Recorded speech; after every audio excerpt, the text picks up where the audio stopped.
In a world where fortunes are written in ink and erased in blood, one man's death ignites a war for power. The widow, grieving but ruthless. The lawyer, charming but treacherous. And the maid, underestimated, but destined to rise.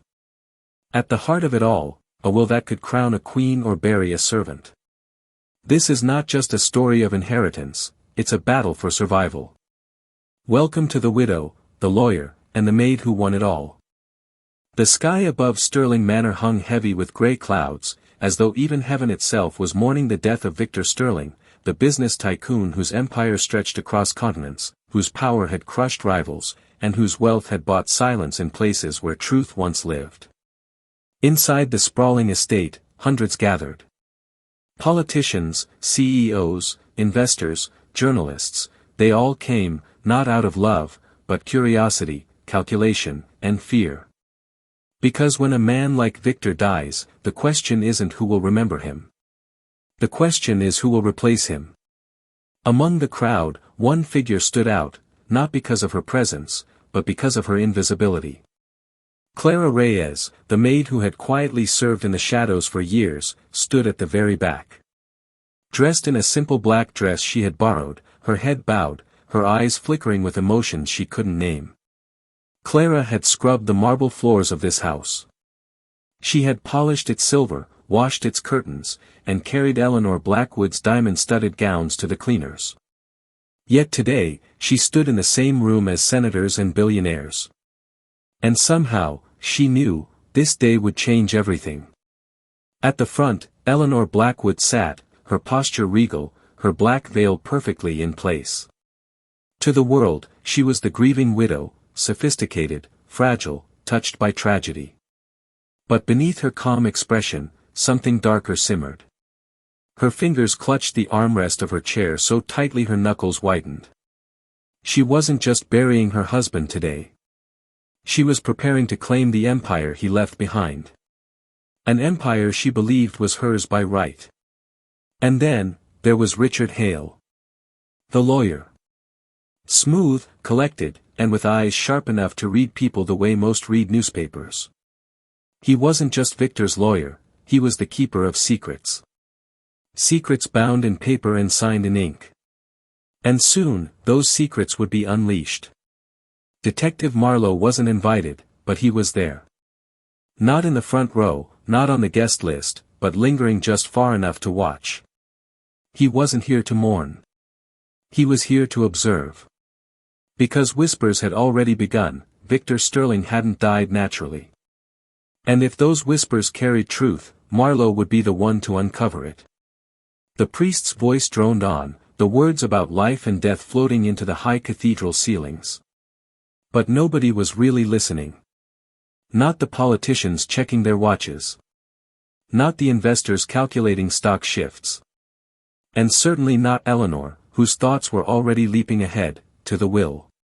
You see, the reading of Victor Stirling's will was scheduled for the very next day. And in that will lay the key to everything, his empire, his fortune, his legacy. Eleanor believed she knew exactly what it would say. Richard would read her name as the sole heir, the rightful queen of Stirling Enterprises. But Eleanor's certainty would soon be shattered. And Clara? Clara believed the will had nothing to do with her. She was nobody. A maid.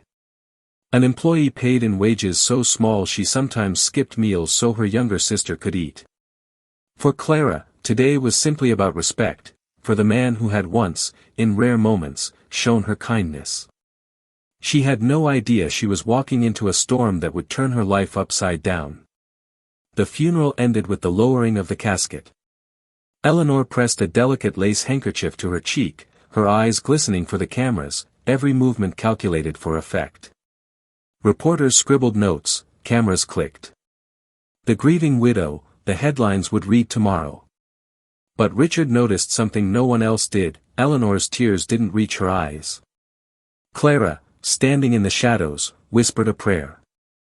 Her voice was nearly drowned by the clinking of champagne glasses at the reception that followed. Because yes, even funerals of billionaires ended with toasts, networking, and deals being made in whispers. But just as the guests began to scatter, Richard's phone buzzed. A single message flashed on his screen. His face paled, his jaw tightened. He slid the phone back into his pocket, but Clara caught the flicker of unease in his expression. She didn't know it then, but that message carried the first spark of chaos, the kind that would soon set the entire empire ablaze. And Detective Marlowe? He lingered by the gates, watching Eleanor step into her limousine. Clara slipped quietly out the side door, and Richard remained standing in the foyer, looking like a man caught between loyalty and betrayal. The storm had not yet begun. But the thunder was rolling in. And tomorrow, when the will was read, everything they thought they knew about Victor Sterling's empire would be shattered. Because one will, 3 rivals, and only one winner.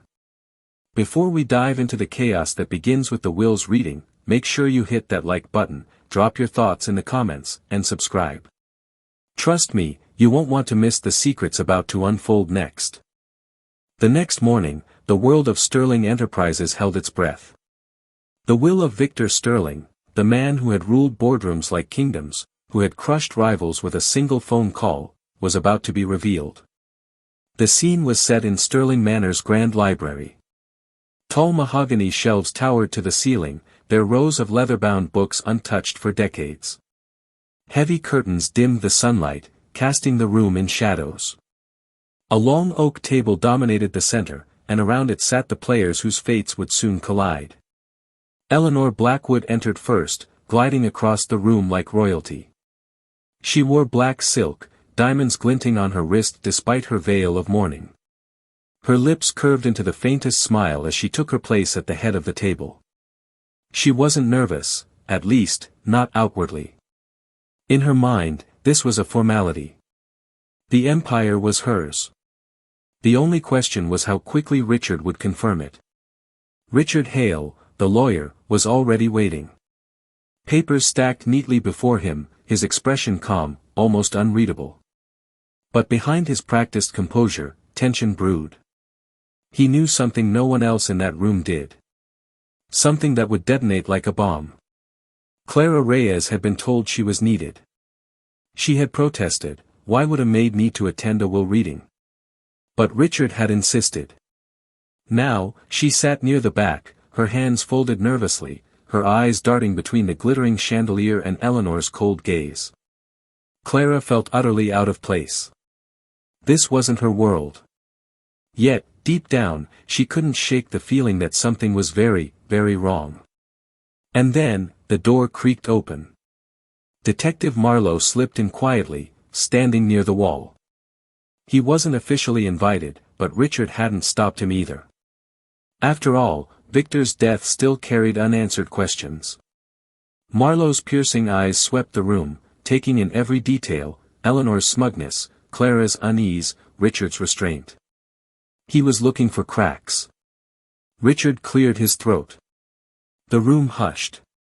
He began to read. This is the last will and testament of Victor Sterling. At first, it was routine. Assets allocated to charities. Properties divided among distant relatives. A trust fund for certain associates. Eleanor barely listened. She was waiting for the empire, the company, the fortune, the crown jewel of Victor's life. And then, it came. Richard's voice did not tremble, but the room did. To my beloved wife, Eleanor Blackwood. I leave the Bel Air estate, the art collection, and a personal allowance. Eleanor's smile widened. This was what she expected. But Richard didn't stop there. And, to Clara Reyes, my maid and longtime companion of this household. I leave full controlling interest in Sterling Enterprises, my shares, my voting power, and the empire I built from nothing. The silence was deafening. A pin dropping would have sounded like thunder. Clara froze. She thought she had misheard. She thought maybe she'd fallen asleep and dreamed it. But no, Richard's steady voice had cut through every ear in that room. Eleanor's eyes went wide. Then narrow. The diamonds on her wrist flashed as her hands slammed onto the table. What? She hissed. Reporters weren't supposed to be there, but somehow Evelyn Shaw, the gossip blogger turned media vulture, was. Her pen scratched furiously against her pad, her grin spreading wide. Tomorrow's headline was writing itself, "The maid who inherited it all." Clara shook her head violently. No, that's not possible. There's been a mistake. Her voice quivered, her heart pounding so hard it hurt. She had scrubbed these floors. She had carried Eleanor's gowns. She had been invisible. And now? Now she was being handed an empire. Richard leaned forward, his gaze steady. There is no mistake. Mr. Sterling was clear. The documents are valid and legally binding. Clara Reyes is the heir. Detective Marlowe stepped closer, his sharp eyes narrowing. Funny. A man doesn't just leave a billion-dollar empire to his maid without a reason. The question is, why? Eleanor rose to her feet, her composure cracking. This is absurd. Clara is a servant. She has no education, no pedigree, no understanding of this business. This will is a fraud, and I will see it destroyed in court. Her voice shook the room, but Richard remained calm, his eyes meeting hers with quiet defiance. You are welcome to contest it, Mrs. Blackwood. But until then, Clara Reyes is the legal successor. Clara's breaths came fast, shallow, as if the walls were closing in on her. She didn't want this. She didn't ask for this. She wanted to slip back into the shadows, to vanish. But the room would not let her. Every gaze burned into her skin. She was no longer invisible. And Eleanor? She was already plotting. Her mind raced with strategies, allies, threats. This wasn't over. It was only the beginning. The will was closed.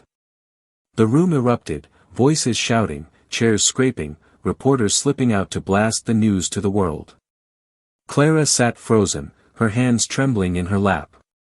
She had just become one of the most powerful women in the country, and one of the most hated. Outside the manor, storm clouds gathered once more. The empire was now hers. But so too were its enemies. And in the corner, Detective Marlowe whispered to himself, almost like a prophecy. Empires built on secrets never stand for long. And with that, the game truly begins. The widow won't surrender. The lawyer hides truths of his own. The maid has inherited power she doesn't understand. And the detective hunts for the secret reason behind it all. One will. 3 rivals. And only one survivor. If you're gripped already, hit that like button, drop your theories in the comments. Why do you think Victor left everything to Clara? And don't forget to subscribe, because we are about to push the tension to its breaking point. The will had been read. Shockwaves rippled through the Sterling mansion. Clara, the maid, walked out with trembling hands clutching a document that named her as one of the unexpected beneficiaries. Eleanor Blackwood, the widow, sat in the grand study, her silk dress flowing like spilled ink, her face as calm as stone, but her mind was raging. This wasn't just grief anymore. This was betrayal. How dare he? Victor, after everything I gave him, after standing by his side through business wars and scandals, he leaves her, the maid, anything at all. Eleanor whispered, her voice sharp enough to cut glass. In the background, Richard Hale, the lawyer, observed silently. His eyes followed Eleanor like a hunter tracking prey. He knew what was coming. Eleanor Blackwood was not the kind of woman who surrendered. She was the kind of woman who plotted. And so, the widow's revenge began. Days after the will's reading, Eleanor invited Clara to tea in the rose garden. The maid hesitated, but Richard encouraged her to go. You need to play their game, Clara, he said. Because trust me, they're already playing yours. Clara arrived nervously, her plain dress contrasting sharply with Eleanor's diamonds. Eleanor poured tea, her smile delicate yet dripping with venom. My dear, she said softly, you've been given more than you can handle. Wealth is a dangerous burden. It attracts vultures, thieves, even murderers. Are you sure you're ready for that? Clara clutched her cup. She realized the warning wasn't for her protection. It was a threat. Later that evening, Eleanor cornered Richard in the mansion's library. The air was thick with cigar smoke and old secrets. You work for me, Richard. Not for her, Eleanor hissed. Richard smirked. I work for whoever wins. Eleanor's eyes glistened with fury. Then make sure I win. She slid a sealed envelope across the table. Inside was something Richard didn't expect, photographs. Dark, incriminating photographs that could destroy him if they ever came to light. Eleanor had just revealed her weapon. By midnight, Eleanor had begun to dismantle Clara's world piece by piece. Whispers spread in the town about Clara's suspicious relationship with Victor Sterling. Servants who once pitied her now turned cold. And when Clara received an anonymous note slipped under her door with only 3 words. You don't belong. She knew the war had begun. But what Eleanor didn't know was that Clara wasn't alone. Someone else was watching. Detective Marlowe. The widow had unleashed her revenge, but in her arrogance, she underestimated the one person she thought was powerless, the maid. In the next act, the lines between victim and predator blur, and secrets buried deep beneath the Sterling fortune begin to surface. Clara Reyes had spent her life in the shadows of the Sterling mansion, polishing silver, dusting portraits, and listening to the laughter of a world she didn't belong to. But after the will's reading and the widow's attacks, something inside Clara shifted. She was done being invisible. The note slipped under her door, "You don't belong," was meant to break her. Instead, it ignited her. For the first time, Clara understood, Victor Sterling hadn't left her a gift out of pity. He'd left her a weapon. The inheritance wasn't just money. It was leverage. And Eleanor Blackwood had underestimated her. On a foggy evening, Detective Marlowe found Clara sitting on the stone steps outside the mansion. Her hands trembled, but her eyes burned with new resolve. "You're not as powerless as you think," Marlowe said, lighting a cigarette. "Victor left you something Eleanor doesn't want you to find." Clara turned sharply. "What do you mean?" "Money doesn't scare Eleanor. Secrets do." Marlowe slipped her a folded page torn from Victor's private journal. Scrawled in his hand were the words. "The maid knows more than she realizes." Clara clutched the page like a torch in the darkness. Days later, Clara began searching the mansion with new purpose. While dusting Victor's old study, she discovered a false panel behind a bookshelf. Inside was a leather-bound ledger filled with numbers, names, and bribes. The late business tycoon, Victor Sterling, had built his empire not just with brilliance, but with corruption. Eleanor had known. Richard had helped cover it up.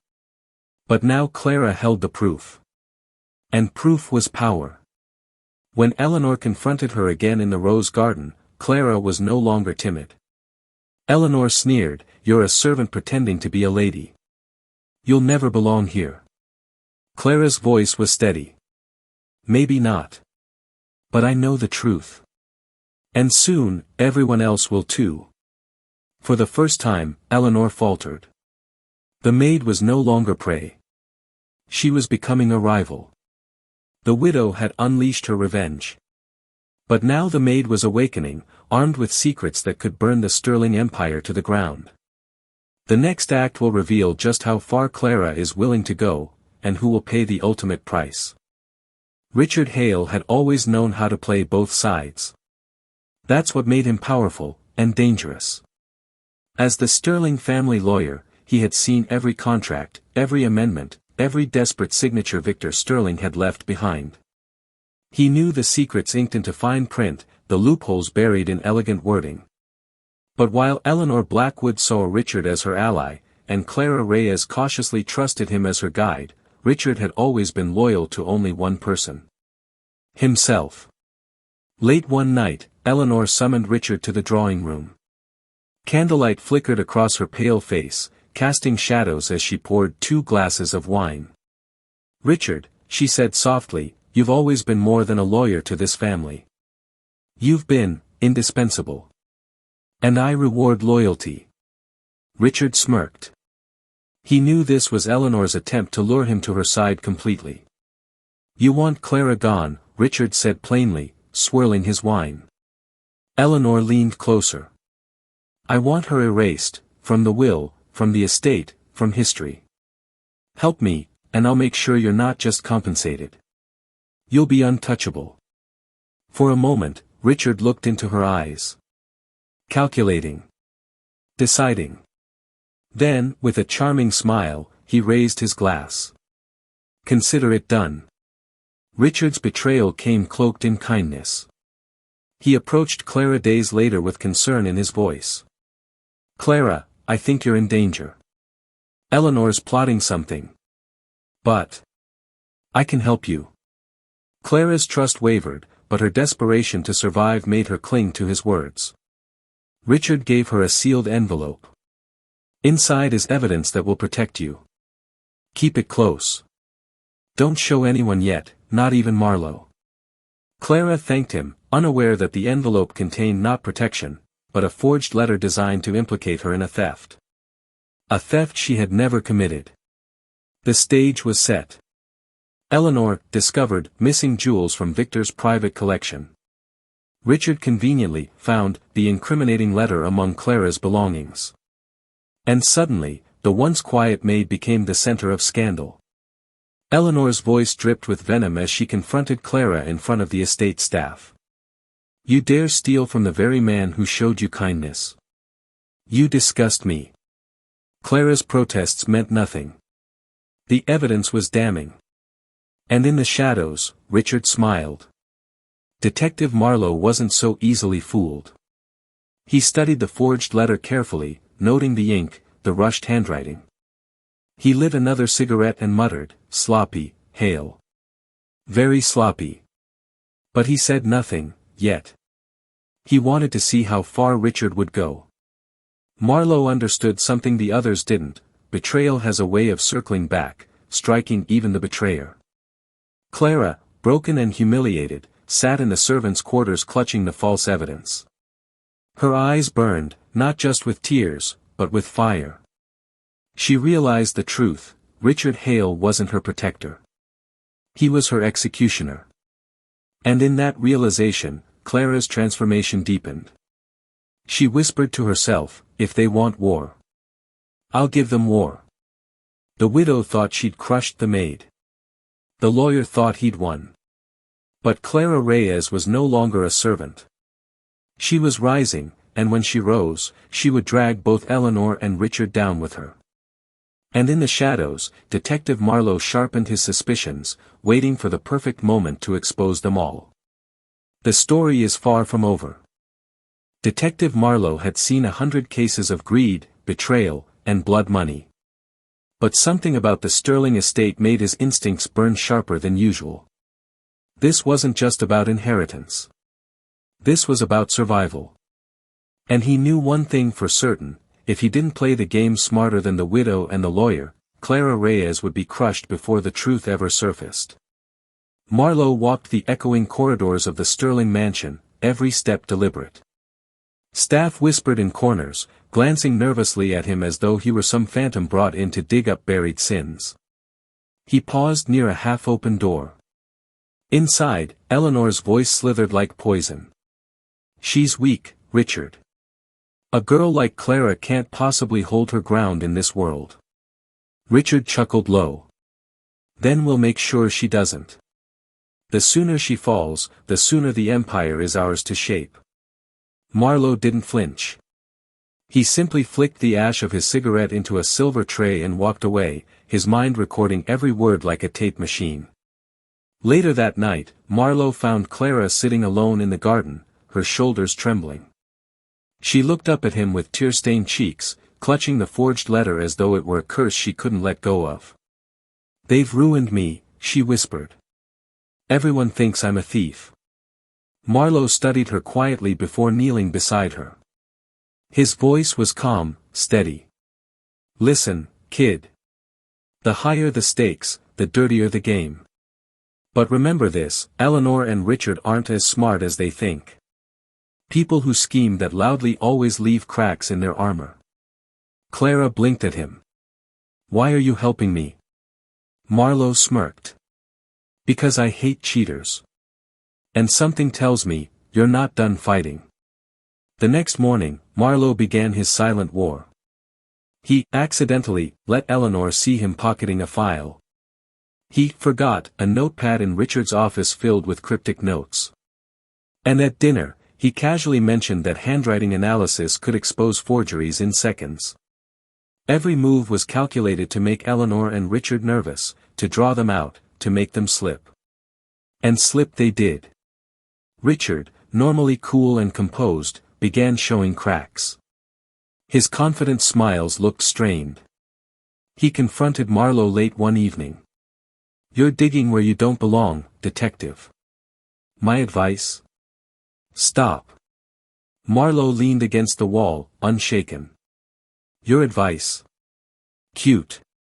But I don't take bribes, Hale. And I don't scare easy. Richard's jaw tightened. For the first time, the great lawyer realized someone was playing him. Eleanor, too, began to unravel. She stormed into the library one night, confronting Marlowe directly. You think you're clever, detective? You think you can stroll into this house and dismantle everything I've built? Marlowe's gaze was icy. I don't need to dismantle it, Mrs. Blackwood. Your empire of lies is already rotting. I just have to shine a light. For the first time since Victor's death, Eleanor Blackwood faltered. Clara watched all of this unfold quietly, but something inside her began to shift. She realized Marlowe wasn't just protecting her, he was teaching her. Showing her that strength didn't always come from wealth or status, but from strategy, patience, and timing. She whispered to herself, if Eleanor plays her games in shadows, then I'll learn to fight in the light. Her transformation had begun. The investigator had set the board. Eleanor and Richard were rattled, Clara was awakening, and the truth was inching closer to the surface. But Marlowe knew this wasn't checkmate yet. No, this was only the opening move in a much deadlier game. And when the truth came out, someone wasn't just going to lose power. Someone was going to lose everything. Eleanor Blackwood was not a woman accustomed to losing.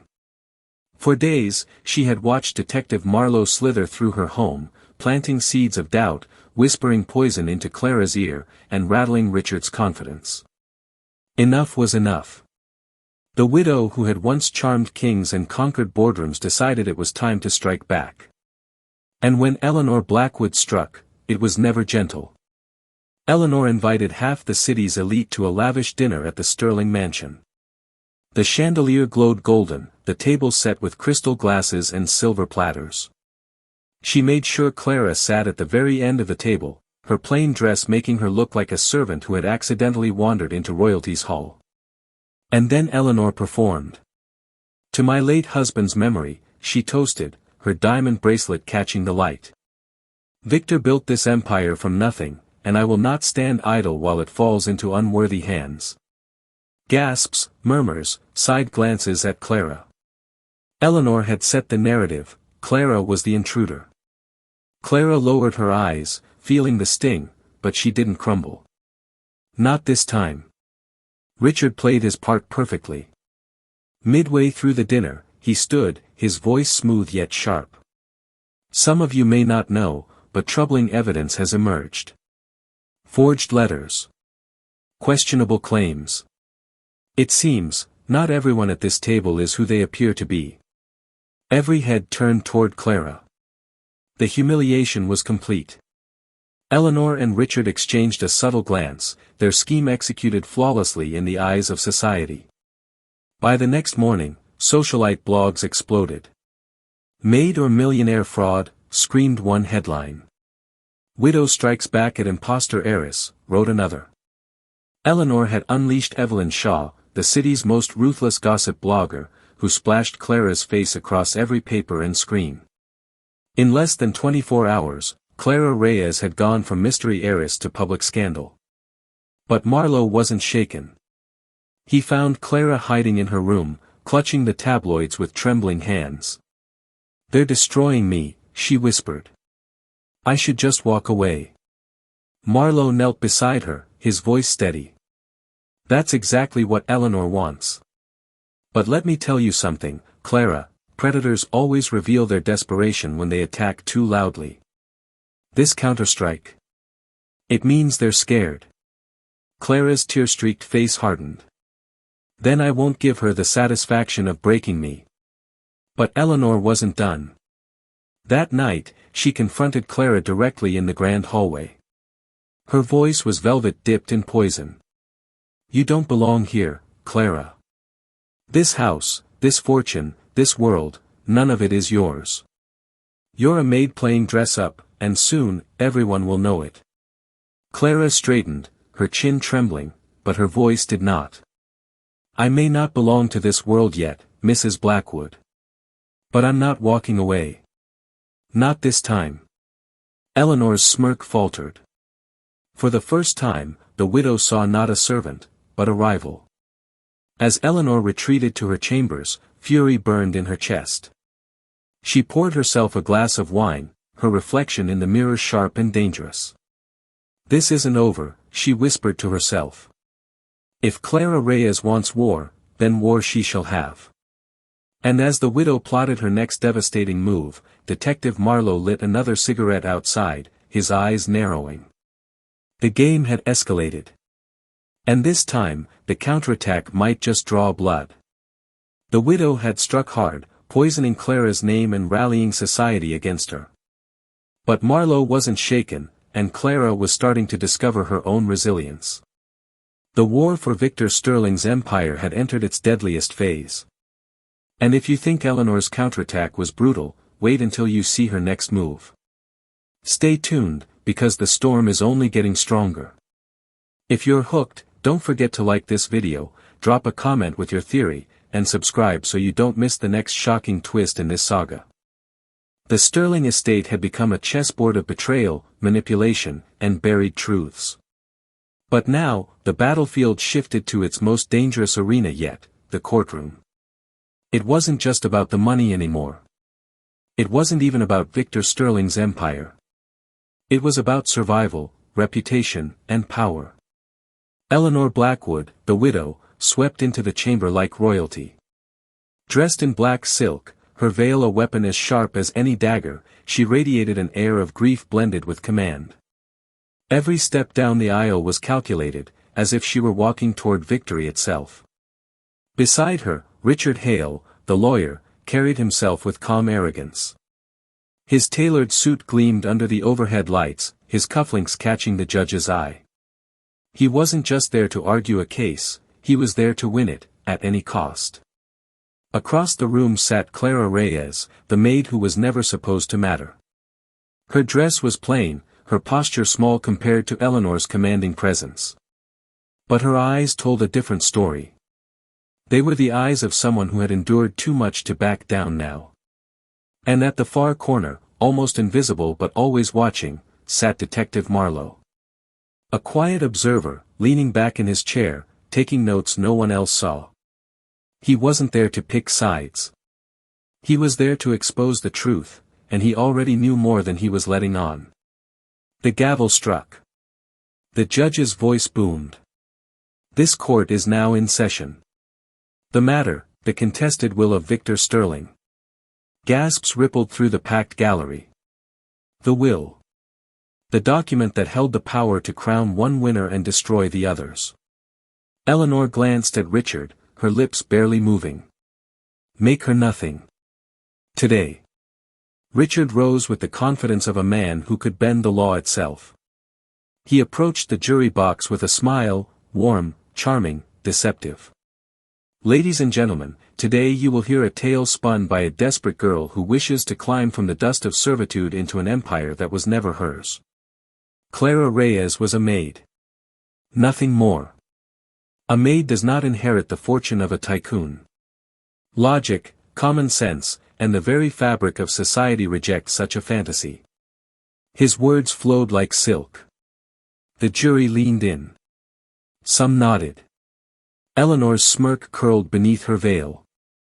But Clara did not bow her head. When it was her turn, she stood slowly. Her voice trembled at first, but then it found strength, raw, honest, undeniable. I was his maid, yes. I cleaned his halls, I carried his tea, I ironed his suits. But when Victor Sterling's heart failed him, it was me who held his hand. When his breath grew shallow, it was me who sat by his side. When everyone else abandoned him, including his wife, who sits here today, he looked at me, and he said, "Clara, you have given me more loyalty than anyone ever has. I want you to have what no one else deserves." A murmur shook the room. Eleanor's face hardened. Richard's jaw twitched. The jury's eyes widened. For the first time, the scales wavered. Richard rose again, striking like a predator. "Touching," he sneered. "But do you have proof, Miss Reyes?" Words whispered in the dark. "The law does not honor sentiment. It honors evidence. And there is none." Clara's lips trembled, but she stood her ground. "The proof is in how he lived his last days. And you all know it." Gasps again. The judge's gavel slammed down. Order in the court. Through it all, Detective Marlowe's gaze never wavered. He scribbled something into his notebook, his mind working faster than anyone else's in the room. He knew there were truths buried deeper, truths that would turn everything upside down. The hours dragged on. Witnesses were called. Statements twisted.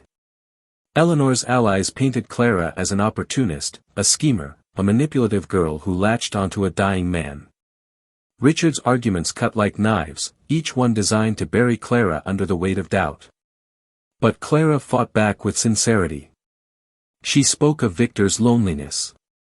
She described the nights she heard him weeping, the mornings she helped him stand, the conversations no one else had time for. She reminded the jury that love, even in its simplest form, could be stronger than greed. And in those moments, for the first time, the maid looked less like a servant and more like a rightful heir.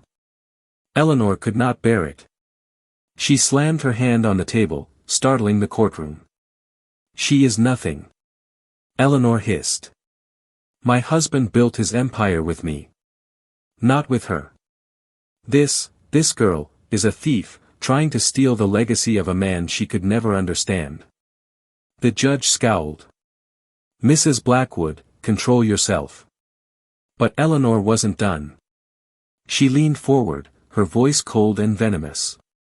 "If this court allows a maid to inherit an empire, then justice itself is dead." Her outburst echoed. And though some jurors flinched, others looked away. The mask of dignity she wore was cracking, revealing the venom beneath. As the day drew to a close, the judge's gavel struck once more. This case will continue. Evidence will be weighed. Testimony will be judged. But let it be known, this is no simple matter. Court adjourned. The room erupted in whispers. Reporters scribbled furiously. Eleanor clutched Richard's arm, her knuckles white with rage. Clara sank into her chair, exhausted but undefeated. And Marlowe watched, waiting. Because he knew something no one else did. And soon, it would shatter them all. The courtroom was only the beginning. Eleanor thinks she can break Clara. Richard thinks he can twist the law. But Detective Marlowe is about to expose secrets that will change everything. Don't miss, stay glued to see what happens when the maids rise. Subscribe now and binge the truth as it unfolds. The night after the courtroom battle, the Sterling mansion was silent, but the silence was not peace. It was the heavy, suffocating kind that pressed against the walls, as if the house itself knew a war was being waged within its memory. Clara Reyes sat alone in the small room that had once been her quarters. A maid's room, plain, windowless, hidden behind the grand staircase where no guest would ever wander. For years, this was her world. The room smelled faintly of polish, soap, and faint lavender. It was a prison disguised as shelter. But tonight, as she traced her hand across the worn wood of the vanity, Clara realized something: this was no longer her cage. It was her origin story. And origin stories were meant to be left behind. Eleanor Blackwood, however, prowled the upper floors like a queen whose crown was slipping. She slammed open the doors to Victor's old study and stood before the fireplace, her silk gown shimmering in the dim light.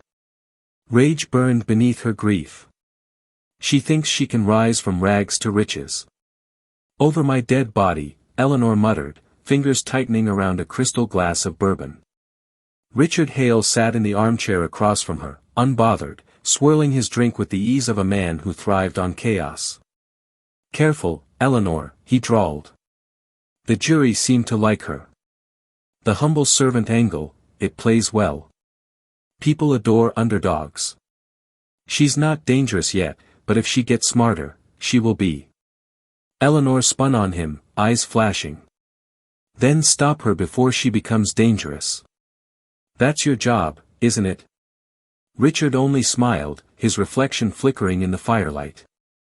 My job is to win. Whether you like how I win is another matter entirely. Eleanor's nails dug into the edge of Victor's desk. She didn't trust Richard. But she needed him. For now. Downstairs, Clara opened a box she had hidden beneath her bed. Inside were scraps of her life, a photograph of her mother, a rosary with a broken chain, and an envelope of letters written in Victor's hand. She picked up one and unfolded it carefully. His handwriting danced across the page. Clara. When they leave me in silence, you bring me laughter. When they whisper of profit, you remind me of humanity. One day, the world will know you are more than they think you are. Her throat tightened. The letters weren't legal proof, but they were fuel for the fire rising inside her. Clara stood, squared her shoulders, and for the first time in her life, looked into the cracked mirror on her wall and whispered, "I am not the maid anymore." The following morning, Detective Marlowe appeared at her door.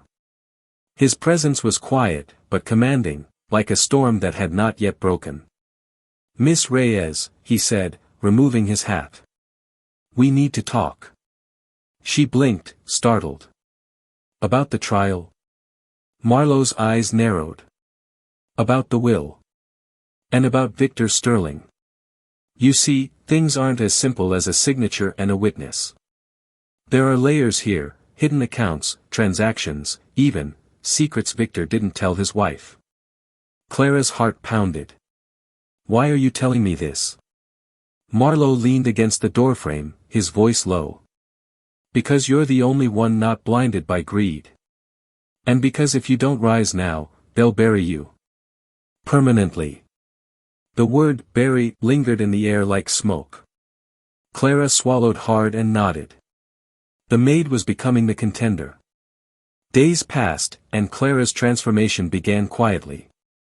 She no longer hid in the shadows of the courtroom. She walked taller, dressed not in uniforms but in simple, dignified attire. The jury noticed. The press noticed. And most dangerously of all, Eleanor noticed.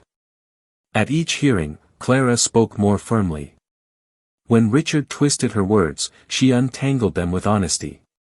When Eleanor tried to intimidate her with icy glares, Clara met them with calm resolve.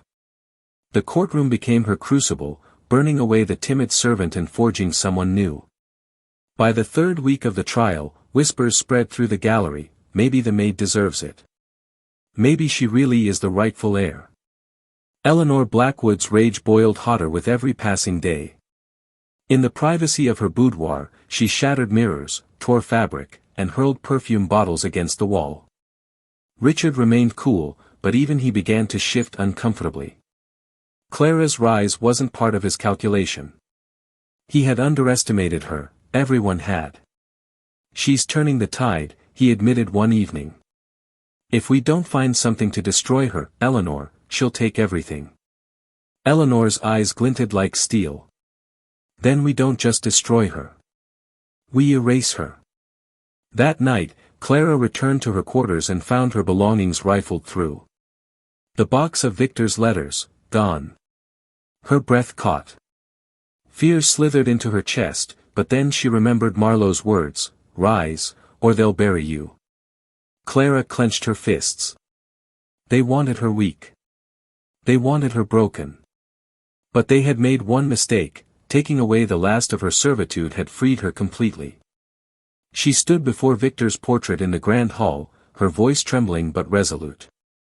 "They will not erase me, Victor. You believed in me. Now I believe in me. And I will not stop until the world knows your last wish." The next day in court, Clara unveiled her weapon. A witness. The estate's former butler, aged and frail, but sharp of memory. "I heard it with my own ears," the butler testified. "Mr. Sterling said he was leaving his fortune to the one person who never left his side. And that was Clara." The gallery erupted. Reporters scribbled furiously. Eleanor's face drained of color. Richard's jaw tightened. Clara didn't smile. She didn't gloat. She simply sat, her hands folded, her eyes calm. The maid had risen, not through manipulation, not through deception, but through truth and resilience. And in that moment, the courtroom realized something chilling: the girl they had dismissed was no longer a background character. She was the center of the story. As court adjourned that day, Detective Marlowe caught Clara's gaze from the shadows. He gave her the faintest nod. She was ready for what came next. Because the maid was no longer just surviving. She was rising. Clara has risen, but Eleanor and Richard aren't done playing dirty. And Detective Marlowe, he's holding a card that could upend everything. Don't miss to see the shattered truth. Subscribe now, and keep binging the drama before the next betrayal drops. The courtroom had barely emptied after Clara's stunning rise when whispers began to ripple through the marble hallways.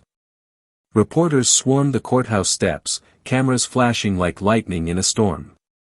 Headlines were already being drafted: "The maid who stood tall. Clara Reyes, underdog or heiress?" But in the shadows, something darker was brewing. Detective Marlowe lingered near the courthouse doors, hat pulled low. He had been patient, watching, collecting, waiting for the right moment. And now, with Clara stronger than ever, the truth he carried could no longer remain hidden. He stepped into the fading afternoon light, muttering to himself, "Time to crack the glass and see who bleeds." That evening, the Sterling mansion was alive with tension. Eleanor Blackwood sat at the grand dining table, the crystal chandelier casting fractured light across her sharp features. Her black gown shimmered, but her hands trembled slightly as she poured wine. Richard Hale leaned casually against the mantel, his eyes cold, his tone even colder. "She's gaining ground, Eleanor. The jury sympathizes. Public opinion is shifting. If this continues, Clara Reyes could actually win." Eleanor's glass slammed against the table, crimson liquid spilling like blood across white linen. "She cannot win, Richard. That maid doesn't belong in this world. She is nothing but a servant who got lucky." Richard's smirk was thin. "And yet, luck has a way of rewriting destinies." Before Eleanor could retort, the heavy knock of the front door echoed through the hall. The butler opened it hesitantly. Detective Marlowe stepped inside, trench coat trailing water from the storm outside. His eyes swept the room, first to Eleanor, then to Richard. "Evening," he said simply. "We need to talk. All of us." They gathered in Victor Sterling's old study, the fire crackling, casting long shadows over the leather-bound books and polished oak. Clara stood uncertainly by the doorway, but Marlowe's voice cut through the tension. "Stay, Clara. This concerns you most of all." Eleanor's eyes narrowed. "What game are you playing, detective?" Marlowe set a thick folder on the desk. The room seemed to tighten around it. "No game. Just the truth. And it's about to shatter everything you thought you knew about Victor Sterling." He opened the folder, revealing documents, bank transfers, hidden deeds, photographs. Victor Sterling, Marlowe began, wasn't the untouchable tycoon everyone believed. He was hiding things, layers of them.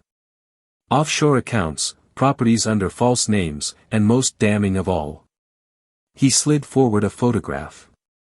Victor Sterling, alive, smiling, in the company of Clara's mother. Clara's breath caught. "That's my mother." Eleanor's face twisted with confusion, then fury.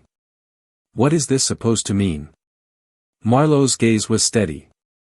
"It means Clara Reyes wasn't just the maid. She was blood. Victor Sterling's illegitimate daughter." The room erupted. Clara staggered back, her hand covering her mouth. "His daughter?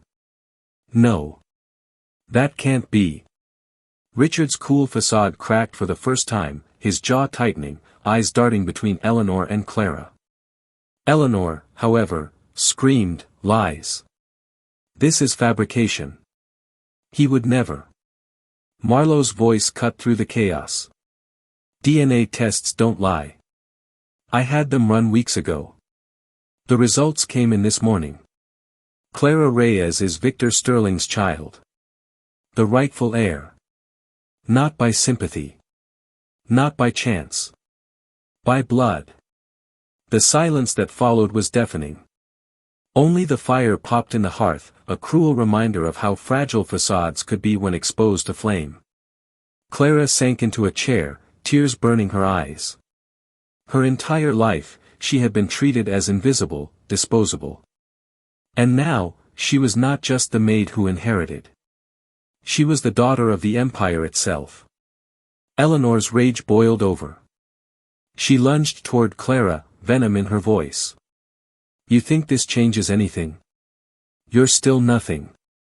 You don't have the refinement, the knowledge, the control. Victor's empire would crumble in your hands." Clara looked up, strength burning through her tears. "Maybe. But I will not let it crumble in yours." Richard, watching the scene unfold, finally spoke. His voice was calm, but edged with steel. "Eleanor, it's over.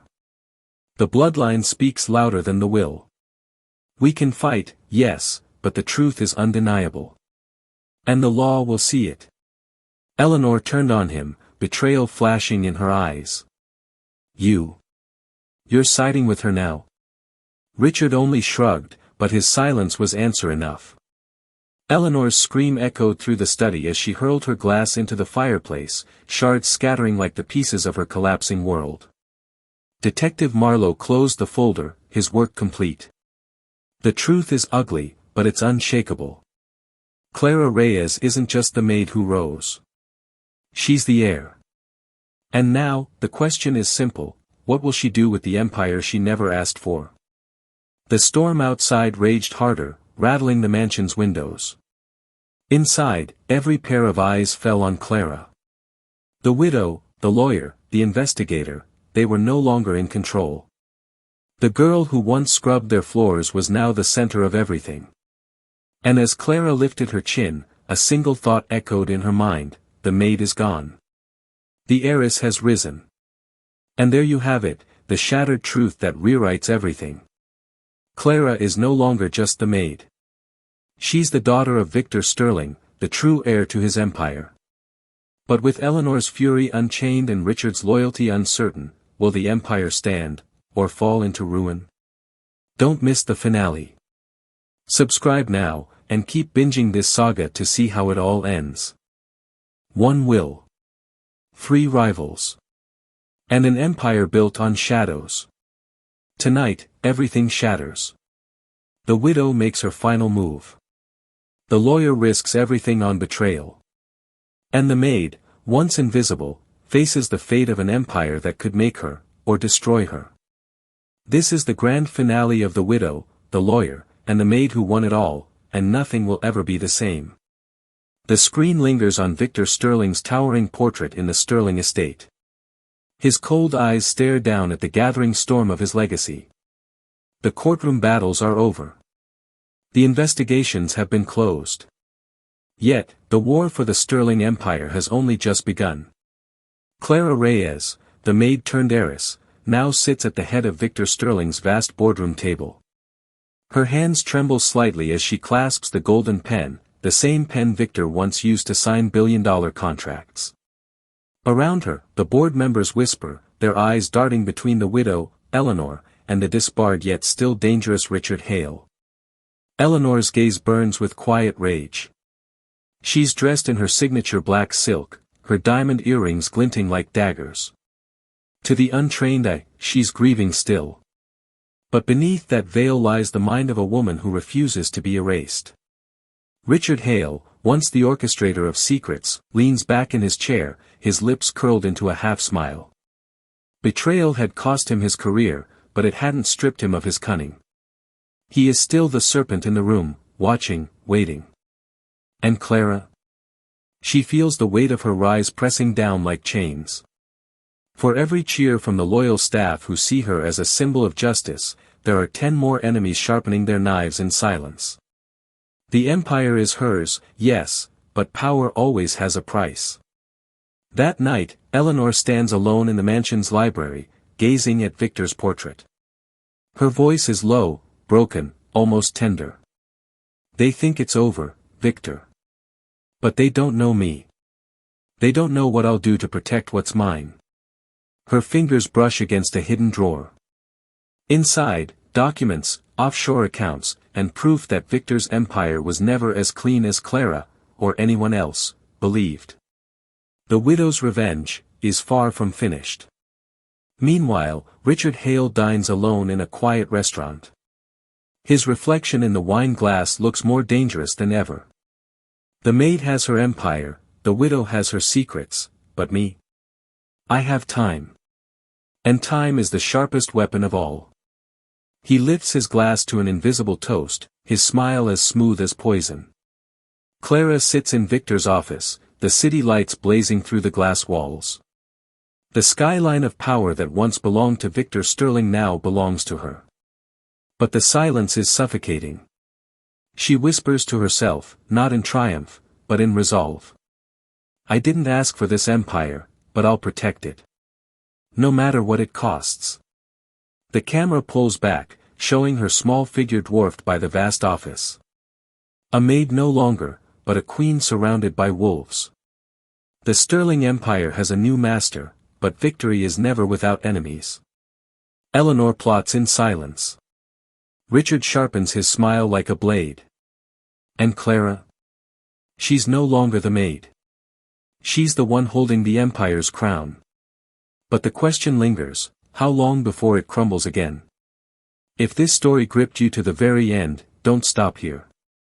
Hit like, share your thoughts in the comments, and subscribe to the Billionaire's Enclave for more tales of wealth, betrayal, and power.